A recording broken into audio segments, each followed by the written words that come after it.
पाप का फल भोगना ही पड़ता है। किसी गांव में एक सज्जन रहते थे। उनके घर के सामने एक सुनार का घर था। सुनार के पास सोना आता रहता था और वह गढ़कर देता रहता था। ऐसे वह पैसे कमाता था। एक दिन उसके पास अधिक सोना जमा हो गया। रात्रि में पहरा लगवाने वाले सिपाही को इस बात का पता लग गया। उस पहरेदार ने रात्रि में उस सुनार को मार दिया और जिस बक्से में सोना था उसे उठाकर चल दिया। इस बीच सामने रहने वाले सज्जन लघु शंका के लिए उठकर बाहर आए। उन्होंने पहरेदार को पकड़ लिया कि तू इस बक्से को कैसे ले जा रहा है। तो पहरेदार ने कहा, तू चुप रह, हल्ला मत कर, इसमें से कुछ तू ले ले और कुछ मैं ले लूं। सज्जन बोले, मैं कैसे ले लूं, मैं चोर थोड़ी हूँ। पहरेदार ने कहा, देख तू समझ जा, मेरी बात मान ले, नहीं तो दुख पाएगा। पर वे सज्जन माने नहीं। तब पहरेदार ने बक्सा नीचे रख दिया और उस सज्जन को पकड़कर जोर से सीटी बजा दी। सीटी सुनते ही और जगह पहरा लगाने वाले सिपाही दौड़कर वहां आ गए। उसने सबसे कहा, यह इस घर से बक्सा लेकर आया है और मैंने इसको पकड़ लिया है। तब सिपाहियों ने घर में घुसकर देखा कि सुनार मरा पड़ा है। उन्होंने उस सज्जन को पकड़ लिया और राजकीय आदमियों के हवाले कर दिया। जज के सामने बहस हुई तो उस सज्जन ने कहा कि मैंने नहीं मारा है, उस पहरेदार सिपाही ने मारा है। जब सिपाही आपस में मिले हुए थे, उन्होंने कहा कि नहीं, इसने मारा है, हमने खुद रात्रि में इसे पकड़ा है इत्यादि। मुकदमा चला। चलते चलते अंत में उस सज्जन के लिए फांसी का हुक्म हुआ। फांसी का हुक्म होते ही उस सज्जन के मुख से निकला, देखो सरासर अन्याय हो रहा है। भगवान के दरबार में कोई अन्याय नहीं, मैंने मारा नहीं, मुझे दंड हो और जिसने मारा है वह बेदाग छूट जाए, जुर्माना भी नहीं, यह अन्याय है। जज पर उसके वचनों का असर पड़ा कि वास्तव में वह सच्चा बोल रहा है, इसकी किसी तरह से जांच होनी चाहिए।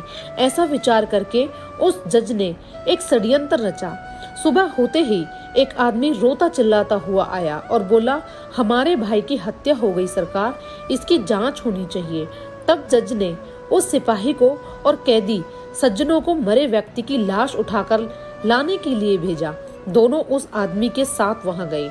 वहां जहां लाश पड़ी थी, खाट पर लाश के ऊपर कपड़ा बिछा था, खून बिखरा पड़ा था। दोनों ने उस खाट को उठाया और उठाकर ले चले। साथ का दूसरा आदमी खबर देने के बहाने दौड़कर आगे चला गया। तब चलते चलते सिपाही ने कैदी से कहा, देख, दिन तू मेरी बात मान लेता तो सोना मिल जाता और फांसी भी नहीं होती। अब देख लिया सच्चाई का फल। कैदी ने कहा, मैंने तो अपना काम सच्चाई का ही किया था, फांसी हो गई तो हो गई, हत्या की तूने और दंड भोगना पड़ा मेरे को। भगवान के यहाँ न्याय नहीं। खाट पर छूट मूट मरे हुए के समान पड़ा हुआ आदमी उन दोनों की बातें सुन रहा था। जब जज के सामने खाट रखी गई तो खून भरे कपड़ों को हटाकर वह उठ खड़ा हुआ और उसने सारी बात जज को बता दी कि रास्ते में सिपाही यह बोला और कैदी यह बोला। यह सुनकर जज को बड़ा आश्चर्य हुआ। सिपाही भी हक्का बक्का रह गया। सिपाही को पकड़कर कैद कर लिया गया, परंतु जज के सामने मन में संतोष नहीं हुआ। उसने कैदी को एकांत में बुलाकर कहा कि इस मामले में तो मैं तुम्हें निर्दोष मानता हूँ, पर सच सच बताओ कि इस जन्म में तुमने कोई हत्या की है क्या? वह बोला, बहुत पहले की घटना है। एक दुष्ट था जो छिपकर मेरे घर में मेरी स्त्री के पास आया करता था। मैंने अपनी स्त्री को तथा उसको अलग अलग खूब समझाया, पर वह माना नहीं। एक रात वह घर पर था और अचानक मैं आ गया। मेरे को गुस्सा आया हुआ था। मैंने तलवार से उसका गला काट दिया और घर के पीछे जो नदी है उसमें फेंक दिया। इस घटना का किसी को पता नहीं लगा। यह सुनकर जज बोला, तुम्हारे को इस समय फांसी होगी ही। मैंने भी सोचा कि मैंने किसी से घूस रिश्वत नहीं खाई, कभी बेईमानी नहीं की, फिर मेरे हाथ से इसके लिए फांसी का हुक्म लिखा कैसे गया। अब संतोष हुआ, उसी पाप का फल तुम्हें यह भोगना पड़ेगा। सिपाही को अलग फांसी होगी। उस सज्जन ने चोर सिपाही को पकड़कर अपने कर्तव्य का पालन किया था। फिर उसको जो दंड मिला है वह उसके कर्तव्य पालन का फल नहीं है, प्रत्युत उसने बहुत पहले जो हत्या की थी उस हत्या का फल है।